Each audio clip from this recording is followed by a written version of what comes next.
We had a very special dinner and we had an opportunity to recognise leadership. And I made a few words, I made a few comments upon reflecting upon the different forms of leadership that were being represented in this year's honorees, and how proud I felt to be in the company of a great company about to receive its award, Almac.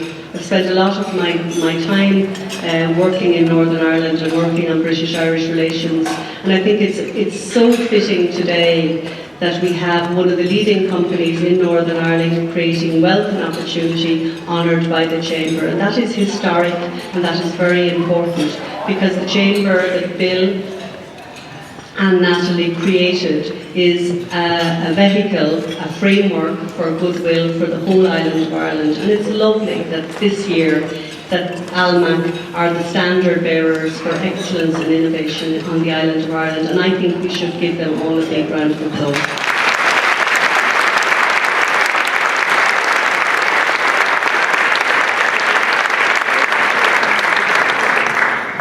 So leadership in the area of care, leadership in the area of science, that's what Almac, innovation.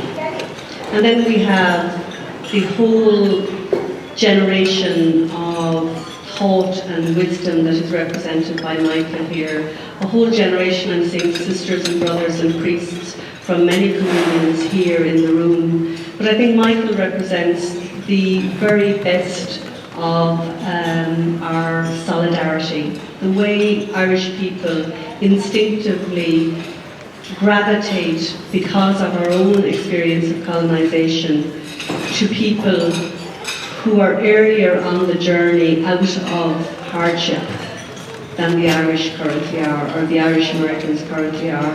And I had a great pleasure of sitting beside Michael last night and hearing the stories of his advocacy for the poor in Camden. And I felt so proud to know that within all of his ministry as a Christian is his Irishness as well. And I think he deserves great recognition, and I thank the Chamber for recognising Michael, and in acknowledging Michael, all the sisters and brothers who represent solidarity and inclusion.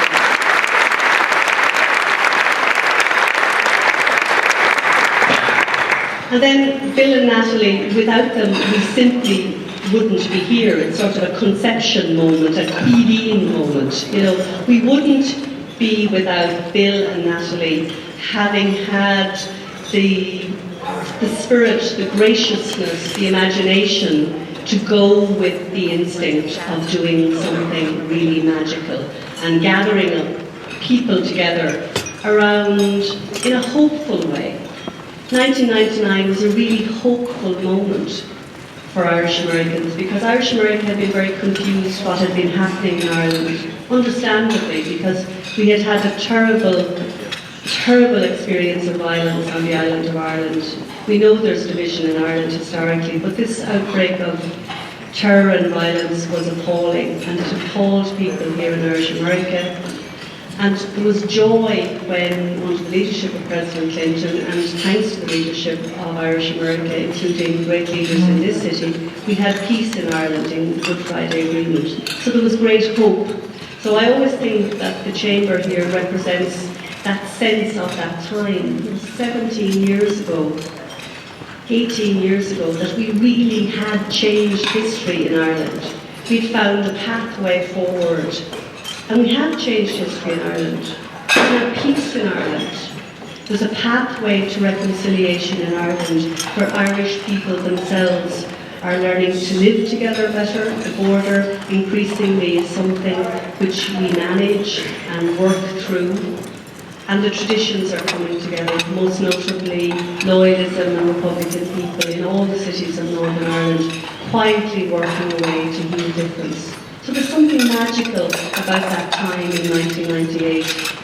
And I think that Bill and Natalie captured the wind, the hope at that time, and I think it's absolutely brilliant that they are being acknowledged for their leadership.